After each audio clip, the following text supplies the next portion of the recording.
देवों के देव महादेव के चरणों में प्रणाम। सभी गुरु भाई बहन के चरणों में प्रणाम। देखिए, एक गांव में एक गुरु बहन रहती थी। उनका अभी विवाह नहीं हुआ था। वो चर्चा में जाती थी, उनको बहुत चर्चा में मन लगता था।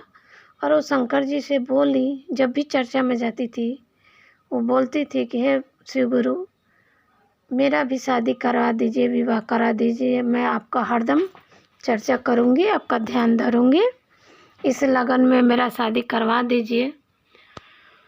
तो अपना रोज़ जाती थी चर्चा में। फिर वो सोचने लगी, लगन का समय आया, फिर उनका शादी सेट हो गया। तो वो सोचने लगी कि मैं तो वहाँ कन्या बन के रहूँगी, जैसे घर में रहूँगी तो चर्चा करने बाहर नहीं जा सकती हूँ, तो मैं कैसे चर्चा करूँगी। इसलिए उन्होंने एक शंकर भगवान का फ़ोटो अपने घर में ख़रीद के रख लिया। और वो कभी भी बाहर जाती या चर्चा में जाती तो भगवान का फ़ोटो ज़रूर ले जाती। तो अगल बगल की औरत पूछने लगी, कैसा क्यों करती हो, अपने पास अलग से क्यों फ़ोटो लेके चलती हो। तो उन्होंने कहा कि देखिए, मेरा अब शादी होने वाला है, मैं ससुराल जाऊंगी तो वहाँ तो मैं घर से बाहर नहीं निकल सकती हूँ। तो मैं ऐसे आदत डाल रही हूँ कि मैं शंकर भगवान का हमेशा फ़ोटो रखती हूँ, और जब मेरा मर्जी मन करता है मैं चर्चा कर लेती हूँ। ऐसे ही करते करते उनका दिन आ गया, शादी वाला दिन आ गया। फिर भी वो फ़ोटो हरदम अपने पास रखती थी। सब शादी हो रहा था, उस समय भी उनके हाथ में भी शंकर भगवान का फ़ोटो था। वैसे ही उनका शादी हो गया, विदाई हो गया, वो अपने ससुराल गई।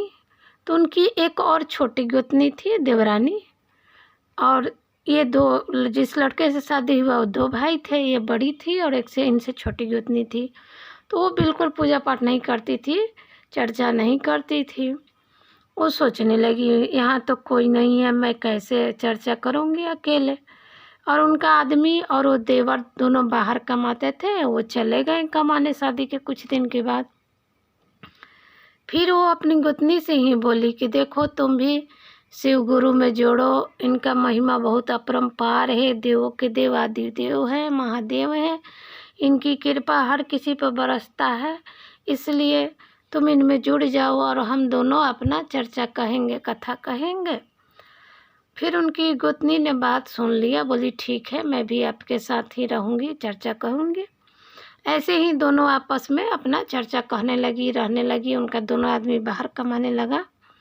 अगल बगल की औरतें देखी कि तो बहुत चर्चा कहती है, करती है।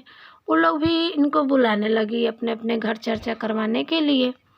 जो भी बुलाता ये चली जाती है। ऐसे ही करते करते दिन बीतने लगा। कुछ समय के बाद इनके आदमी आए दोनों बाहर से। तो जिस दिन आदमी आए बाहर से तो अपना उन लोग को आदमी को खिलाई पिलाई अपना सबकी। उसके बाद बगल वाली एक औरत आई। दूसरे दिन बगल वाली की एक औरत आई, बोली कि हे बहन, मेरे घर आज चर्चा है, आके करवा दीजिएगा। तो ये लड़की बोली कि मैं कैसे कराऊंगी, मेरा आदमी आज बहुत दिनों के बाद आया है, वो घर पर रहेगा और मैं चर्चा में चली जाऊंगी। वो बोली कि ठीक है बहन, 1 घंटा भी आ जाइएगा। ऐसा कह के वो चली गई औरत। इन्होंने दूसरे दिन चर्चा में चल गई, उसके घर गई तो वहाँ लेट हो गया, 5-6 बज गया, शाम हो गया, अंधेरा हो गया। फिर उसके आदमी को गुस्सा आ गया, बोला कि मैं बताओ इतने दिन से आया हूँ, ये दोनों औरतें चली गई चर्चा में, अब मैं यहाँ बिल्कुल नहीं रुकूंगा। वो अपना उठा के बैग और जाने लगे। तो एक बगल वाली औरत देखी, बोली कि आप यहाँ पर चर्चा करा रही हैं, ये तो और आपके हस्बैंड हैं जो वापस जा रहे हैं बैग वगैरह लेके। तो वो औरत बोली कि नहीं, लड़की बोली कि नहीं, मेरे आदमी तो अभी कल ही आए हैं, वो वापस कहीं नहीं जाएंगे, से कहीं घूमने जा रहे होंगे। ऐसा करके उसने जब चर्चा ख़त्म हुआ तभी वो घर गई और इधर ये दोनों अपना स्टेशन जाने लगे, बैग लिए हुए थे। तो रास्ते में शंकर जी मिले, एक साधु का रूप धर के। उन्होंने सोचा कि इन लोगों पे विपत्ति आने वाली है, मैं इनको यहीं पर रोक दूं। शंकर भगवान तो सब जानते हैं।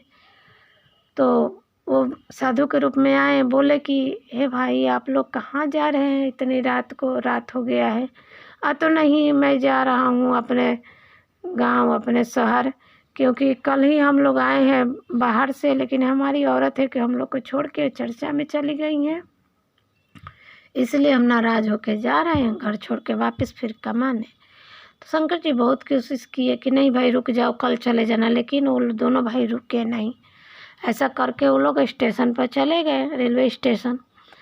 वहाँ गए तो कोई भी ट्रेन नहीं था, सुबह में ट्रेन आने वाली थी, रात हो गया फिर। तो वो लोग बोले आज हम यहीं पर स्टेशन पर ही आराम करेंगे और कल जब ट्रेन आएगी तो चले जाएंगे। कुछ देर बीता तो वो लोग वहीं पर सो गए। कुछ देर बीता तो 3-4 आदमी चोर थे, वो लोग उधर से जा रहे थे स्टेशन से। तो उन लोगों ने देखा कि अरे ये तो बहुत गले में चैन पहना है, घड़ी पहना है, ये बहुत अमीर घर के लग रहे हैं। चोर ने क्या किया कि उनसे सब सारा सामान धन छीनने लगा। इसी में वो लोग दे नहीं रहे थे, झगड़ा हो गया और चोर ने उन दोनों का खून कर दिया। फिर सुबह हो गया, ये दोनों औरत परेशान है कि अभी तक ये लोग गए वापस क्यों नहीं आए। ये पूरा अपना रो रही थी, भगवान के फोटो के सामने ही रो रही थी। सुबह हुआ तो एक औरत आके बोली कि हे गुरु बहन देखिए आपके आदमी को खबर आया है कि वो लोग मर गए हैं, किसी ने मार दिया है रेलवे स्टेशन के पास। ये बोली कि नहीं, मेरे आदमी मर ही नहीं सकते हैं, क्योंकि वो लोग तो गए थे घूमने के लिए, मरेंगे कैसे, अभी कल ही आए हैं स्टेशन पर, वो लोग क्या करने गए। तो नहीं आप चलिए ना एक बार देखिए। तो ये बोली कि नहीं हम नहीं जाएंगे। ये लोग क्या कि इन घर से निकल के शंकर भगवान का मंदिर था, वहीं जाके दोनों सिर पटक पटक के रोने लगी। बोली है भगवान, हे शंकर भगवान, भोले बाबा, जब तक मेरे आदमी आप नहीं लौटाइएगा घर, तब तक इस मंदिर से हम लोग नहीं जाएंगे, और नहीं वो लोग आएंगे तो हम यहीं पर सिर पटक पटक के अपनी जान दे देंगे। अपना सिर खूब पटकने लगी। तो शंकर भगवान को दया आ गया, वो फिर गए रेलवे स्टेशन के पास। वहाँ पर पुलिस आ गई थी, वो लाश ले जाने की तैयारी कर रही थी।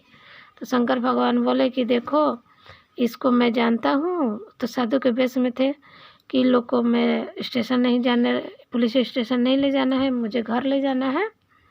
ऐसा करके उन्होंने अपना गाड़ी में वो दोनों लड़का को लाश को डाला, और गाड़ी में लाश डालने के बाद जैसे उन्होंने वो लड़का के सिर पे ऐसे हाथ घुमाया, वो दोनों लड़के जिंदा हो गए। जिंदा हो गए तो फिर वो देखी करे हम तो गाड़ी के अंदर है। फिर वो घर आ गए, आगे नहीं गए। घर आए तो एक औरत दौड़ी दौड़ी आई उन लोग के मंदिर के पास। ही लोग अपना रोते रोते बेहोश हो गई थी। वो औरत इन लोग को होश में लाई और बोली कि हे बहन, हे गुरु बहन, चलो तुम्हारा पति लौट के आ गया है, घर दोनों पति आ गए हैं। इतना सुनने के बाद वो औरत दौड़ी दौड़ी अपने घर गई, देखी कि मेरा पति आ गया है दोनों वापस। फिर वो शंकर भगवान के फोटो के पास एकदम उनके चरणों में गिर गई और सारा कहानी बताया, किस्सा बताया कि हम लोग शिव को गुरु बनाए हैं। अपने आदमी लोग को भी चर्चा में शामिल करवा ली, और उसके बाद उनके आदमी भी चर्चा में शामिल हो गए और चारों अपना खूब अच्छा तरह से रहने लगे, ज़िंदगी बीतने लगा, खुशहाल रहने लगे। इसीलिए ये कहा गया है बहन कि इस शिव गुरु में जुड़िए, वो सबका दुख दूर करते हैं, सबका कष्ट सुनते हैं, सबका दुखों का निवारण करते हैं। हर हर महादेव।